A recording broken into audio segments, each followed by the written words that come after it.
अस्सलाम वालेकुम स्टूडेंट, कैसे हो आप लोग। आज के अपने इस केमिस्ट्री के लेक्चर में हम लोग बात करने वाले हैं इवेपोरेशन की। हम लोग डिस्कस करेंगे कि जब लिक्विड से यानी माया से कोई मादा जो है गैस में तब्दील होता है तो इसके लिए दो टर्में इस्तेमाल की जाती हैं। एक अमल को तो इवेपोरेशन बोलते हैं और दूसरे अमल को वेपोरेशन बोलते हैं।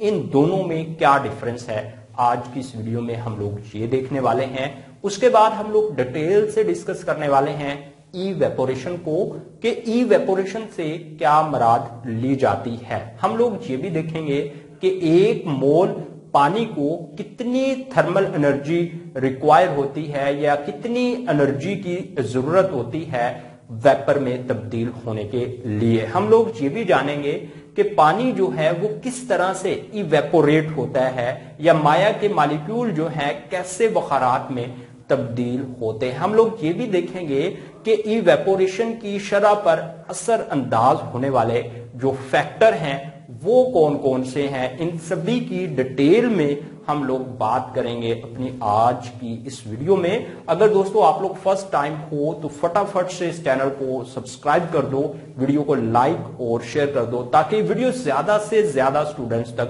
पहुंच सके।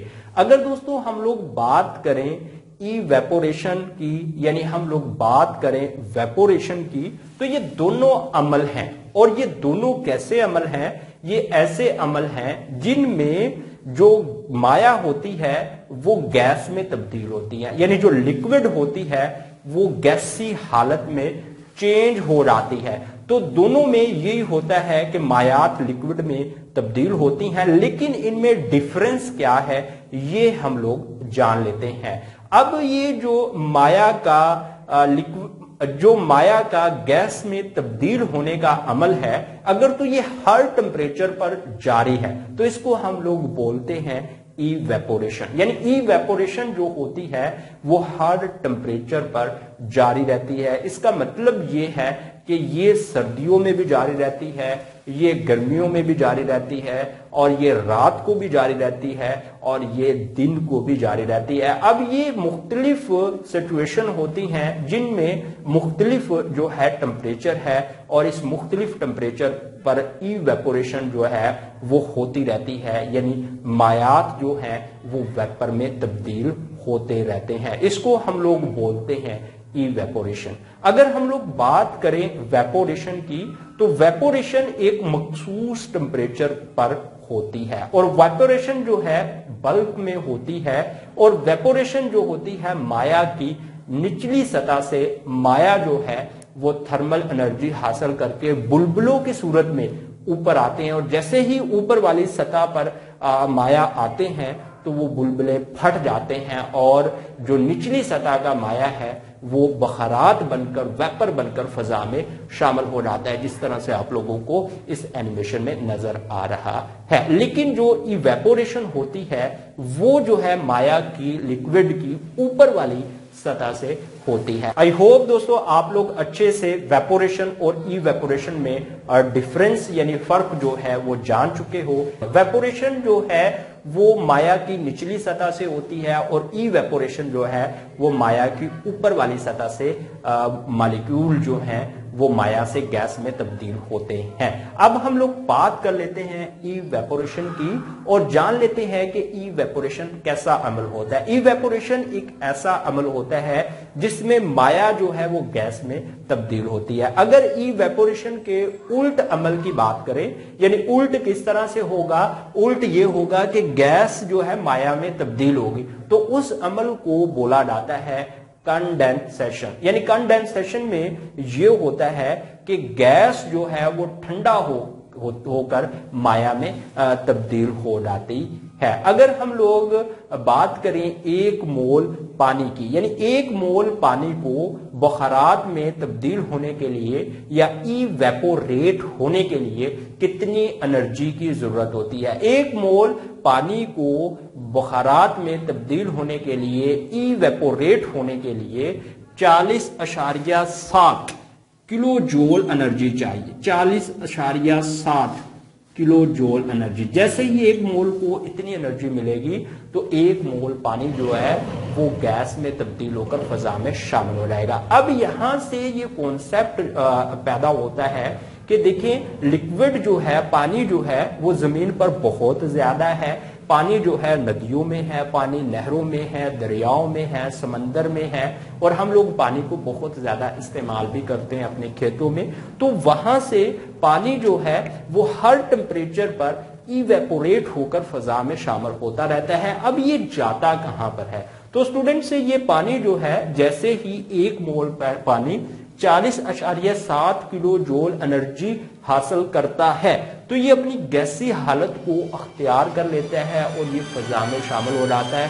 और जब ये किसी ठंडे इलाके से गुजरता है, यानी ऐसी जगह से गुजरता है, ऊपर वाली सतह पे ऐसी जगह से गुजरता है या जहां पे टेम्परेचर कम होता है, तो फिर इसमें कंडेंसेशन होती है और ये पानी कतरों में तब्दील होता है और बारिश की सूरत में बरसता है। अब हम लोग बात कर लेते हैं इवेपोरेशन जो है वो माया की सतह से कैसे होती है। अगर बात की जाए माया के अंदर मौजूद मॉलिक्यूल्स की, तो वो सभी के सब मॉलिक्यूल जो है वो मसलसल मोशन में होते हैं। आप लोग बोलोगे कि सर हम लोग जब माया को गौर से देखते हैं तो हम लोगों को उन मॉलिक्यूल्स की मोशन नजर नहीं आती। देखें दोस्तों, आप लोगों को उन माया के मॉलिक्यूल्स की मोशन तो उसी वक्त नजर आएगी ना अगर आप लोगों को मॉलिक्यूल नजर आ जाए। तो मॉलिक्यूल साइज में इतने छोटे होते हैं जो आप लोगों की आम आंख नहीं देख सकती।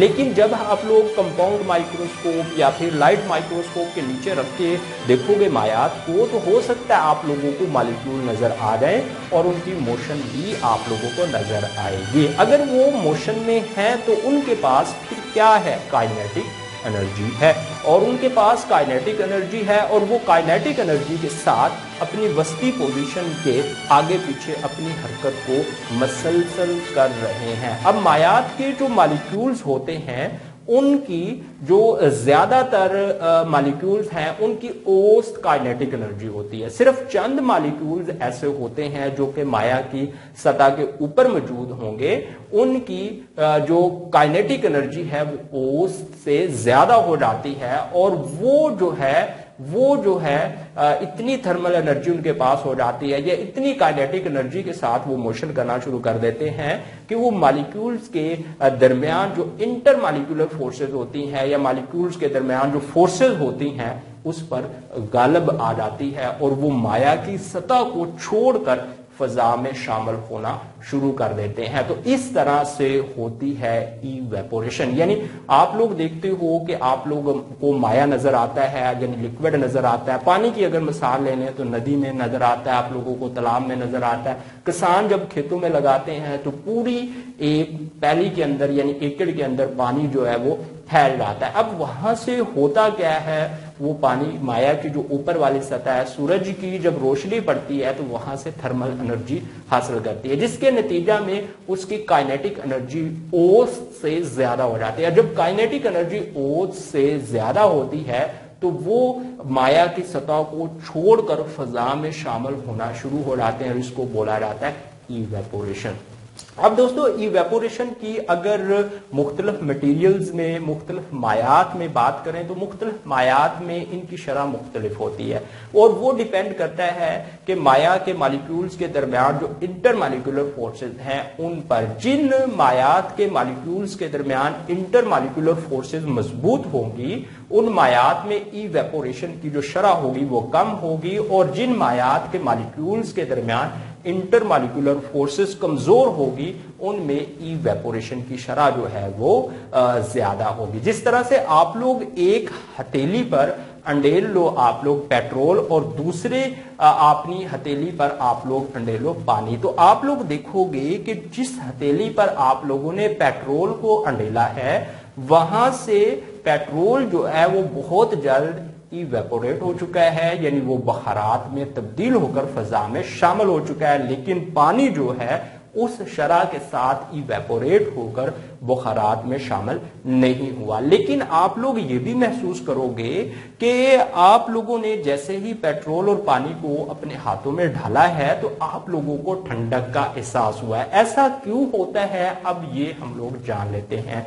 तो देखिए दोस्तों, जिन मॉलिक्यूल्स की काइनेटिक एनर्जी औसत काइनेटिक एनर्जी से ज्यादा होती है, वो तो मॉलिक्यूल्स के दरमियान जो इंटरमॉलिक्यूलर फोर्सेस होती हैं उन पर हावी आ जाती हैं और मायात की सतह को छोड़कर बाहर निकल जाते हैं वो मॉलिक्यूल, जिसकी वजह से जो माया के मॉलिक्यूल्स वहां पर मौजूद है उनकी काइनेटिक एनर्जी औसत काइनेटिक एनर्जी से कम हो जाती है। तो वो अपनी काइनेटिक एनर्जी को बढ़ाने के लिए, ताकि औसत के बराबर हो जाए तो वो गर्दो नवा की जितनी भी चीजें होंगी उनसे थर्मल एनर्जी जज़ब करते हैं, यानी आपके हाथ से वो थर्मल एनर्जी निकालते हैं, जिससे क्या होता है, मॉलिक्यूल्स की काइनेटिक एनर्जी बढ़ती बढ़ती जो है औसत काइनेटिक एनर्जी के बराबर हो जाती है और फिर वो ये काम जारी रखते हैं और जो मॉलिक्यूल जो है औसत काइनेटिक एनर्जी से भी ज्यादा काइनेटिक एनर्जी हासिल कर लेते हैं वो इवेपोरेट होकर फजा में शामिल हो जाते हैं और हम लोगों को ठंडक का एहसास होता है। यानी जब मॉलिक्यूल्स हमारे बॉडी से या गर्दो नवा से जो है वो थर्मल एनर्जी निकालेंगे, तो हम लोग अगर पेट्रोल को या पानी को अपने हाथ पे ढेलते हैं ना, यानी ढालते हैं, तो हम लोगों को ठंडक का एहसास इसीलिए होता है क्योंकि वो क्या करते हैं, पानी या पेट्रोल के मॉलिक्यूल जो हैं वो हमारे जिस्म से थर्मल एनर्जी निकालते हैं, जिसकी वजह से हम लोगों को ठंडक का एहसास होता है। और वो ऐसा इसलिए करते हैं ताकि मॉलिक्यूल्स की इवेपोरेशन से जो यहाँ पे मॉलिक्यूल्स की औसत काइनेटिक एनर्जी में कमी हुई है उसमें इजाफा कर पाए और अपनी एनर्जी जो है वो बढ़ाते बढ़ाते औसत काइनेटिक एनर्जी से ज्यादा कर लें और मायात की सतह को छोड़कर फजा में शामिल हो जाए। अब हम लोग बात कर लेते हैं कि मायात में जो इवेपोरेशन होती है वो किन किन फैक्टर्स पर डिपेंड करती है। वो दोस्तों डिपेंड करती है सरफेस एरिया पर, यानी सतह के रकबा पर डिपेंड करती है, इवेपोरेशन टेम्परेचर पर डिपेंड करती है, इवेपोरेशन इंटरमॉलिक्यूलर फोर्सेस पर डिपेंड करती है जो कि मायात के मॉलिक्यूल्स के दरमियान मौजूद होती है। अगर बात की जाए दोस्तों सरफेस एरिया की, तो आप लोगों ने इस बात को ऑब्जर्व किया होगा कि जब आप लोग चाय को ड्रिंक करते हो तो कप का जो एरिया है वो कम होता है और पिर्च का जो एरिया है वो ज्यादा होता है। आप लोग गर्मा गर्म चाय कप में पी रहे हो तो कप में जो चाय है वो ठंडा होने में ज्यादा वक्त लेती है। अगर आप लोग उसी चाय को पिर्च के अंदर डालते हो, क्योंकि उसका सतही रकबा ज्यादा है, तो चाय उस पिर्च में फैल जाती है तो उसमें जल्द ठंडा हो जाती है। तो इसकी वजह क्या है? इसकी वजह यह है कि जब आप लोग चाय को पिर्च में डालोगे तो पिर्च से जो इवेपोरेट होने वाले मॉलिक्यूल्स हैं वो ज्यादा तादाद में बुखारात बनकर फजा में शामिल हो जाएंगे और जो बाकी बच जाएंगे पिर्च में उनकी औसत काइनेटिक एनर्जी जो है वो क्या हो जाएगी? कम हो जाएगी, जिससे पिर्च में डली हुई चाय जो है वो कप में डली हुई चाय से ज्यादा जल्दी जो है वो ठंडा हो जाएगी। बिल्कुल इसी तरह से आप लोगों ने देखा होगा कि जो समझदार किसान होते हैं वो जब अपने खेतों को पानी लगाते हैं तो वो दिन के वक्त जो है वो नहीं लगाते। क्यों नहीं लगाते दिन के वक्त? क्योंकि जब वो पानी अपने खेत को लगाते हैं तो पानी ने पूरे खेत के अंदर जो सरफेस है उस पर फैलना होता है और जब उस सरफेस का एरिया बढ़ जाता है तो दिन के वक्त टेम्परेचर भी ज्यादा होता है, जिसकी वजह से एरिया बढ़ने की वजह से क्या होता है, दिन के वक्त पानी जो है ज्यादा इवेपोरेट जो है होकर फजा में शामिल हो जाते हैं। ये वजह होती है कि खेत में फैले हुए पानी से की बानिस्बत जो है जो नहर के अंदर पानी मौजूद होता है वहां पे इवेपोरेट की शरह कम होती है और खेत में फैले हुए पानी की इवेपोरेशन ज्यादा होती है और ये जो है सतही रकबे की वजह से होता है। अगर बात की जाए टेम्परेचर की, तो टेम्परेचर भी इवेपोरेशन की शरह पर असर अंदाज होता है। किस तरह से होता है? जिस तरह से दोस्तों आप लोगों ने इस बात को ऑब्जर्व किया होगा कि आप लोग कपड़े धोते हो तो जब कपड़े धोते हो तो कपड़े के और पानी के जर्रात का मिक्सचर बन जाता है आपके कपड़े के अंदर और आप लोग उन कपड़ों को फैला देते हो सूखने के लिए। अगर आप लोगों ने दिन के वक्त उन कपड़ों को फैलाया है तो दिन के वक्त क्योंकि टेम्परेचर ज्यादा होता है तो वो सूख जाते हैं जल्द, लेकिन रात को अगर उन कपड़ों को आप लोग सुखाते हो तो रात को टेम्परेचर कम होने की वजह से कपड़े के अंदर जो पानी के मॉलिक्यूल्स हैं वो इवेपोरेट कम होते हैं, इसलिए रात के वक्त कपड़े सूखने में ज्यादा टाइम लेते हैं और दिन के वक्त जल्द सूख जाते हैं। अगर यही बात हम लोग करें मौसम सरमा में, तो जो कपड़े आपने धोए हैं हो सकता है मौसम सरमा में उनको सूखने में जो है 3-4 दिन लगे, लेकिन गर्मियों में वही कपड़े जो हैं वो बहुत जल्द या 1-2 घंटे के अंदर ही सूख जाते हैं। इसका मतलब ये है गर्मियों में टेम्परेचर ज्यादा होता है, सर्दियों में कम होता है। टेम्परेचर बढ़ने से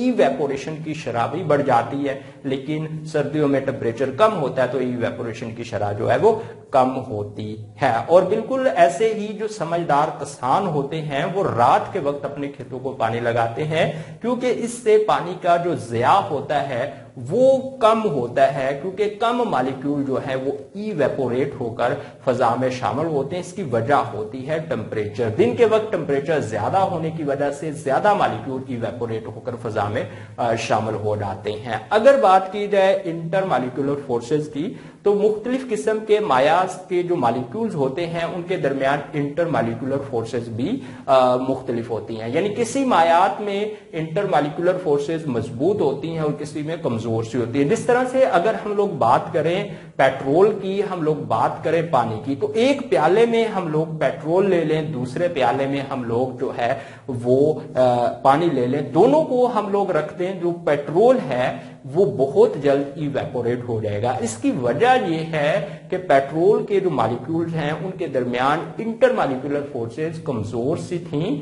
और जो कि बहुत जल्द टूटी, और जितने भी पेट्रोल के मॉलिक्यूल्स थे उसको कम ही जो है रिक्वायर्ड थी थर्मल एनर्जी, जो कि उसने इर्द गिर्द की तमाम चीजों से हासिल कर ली और वो फजा में शामिल हो गया। उसके बाद जो पानी है उनके मॉलिक्यूल्स के दरमियान इंटर मॉलिक्यूलर फोर्सेस मजबूत होती हैं, इसलिए उनको टूटने के लिए ज्यादा थर्मल एनर्जी जो है वो रिक्वायर होती है और उसको इर्द गिर्द की चीजों से ज्यादा थर्मल एनर्जी लेना पड़ती है। यही वजह होती है कि पानी में जो इवेपोरेट होने की शरह जो है वो कम होती है बानिस्बत पेट्रोल के, क्योंकि पानी के मॉलिक्यूल्स के दरमियान इंटर मॉलिक्यूलर फोर्सेस मजबूत होती हैं और पेट्रोल के मॉलिक्यूल्स के दरमियान इंटर मॉलिक्यूलर फोर्सेस जो हैं वो कमजोर सी होती हैं।